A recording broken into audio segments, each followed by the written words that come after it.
Okay, it's time for Holy Communion, and the pastor raises up some bread, and then a chalice or a cup with something in it. And you know we're here remembering Jesus, but you just aren't sure what it all means. I mean, why bread and a chalice? Why not a cup of coffee and a bagel? Ooh, can I get a cup of coffee and a bagel? How did we come to use these elements for this Christian sacrament?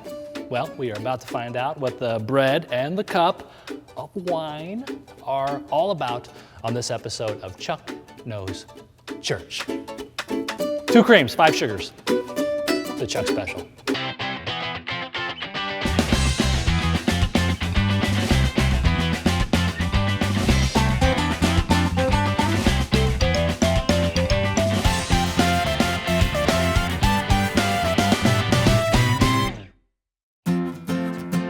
Thank you, by the way. That's why I used to have a job. In the last week before his crucifixion, Jesus celebrated Passover with his 12 disciples. What we call communion today draws on the Old Testament Passover themes of deliverance, using 2 elements, the bread and the cup.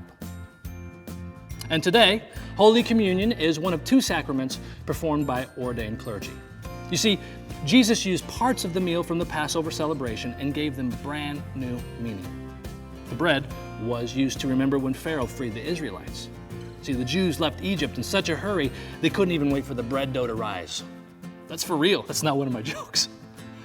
But we Christians also confess Jesus Christ is risen. So some Christians use leavened bread and others unleavened bread. Jesus used this bread to represent his body, saying to his disciples, "Take, eat. This is my body." Then the cup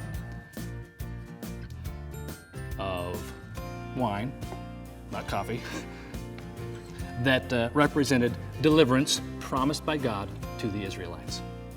Now Jesus gave this cup to his disciples, saying, "Drink from this, all of you, for this is my blood of the new covenant, which is poured out for you and for many."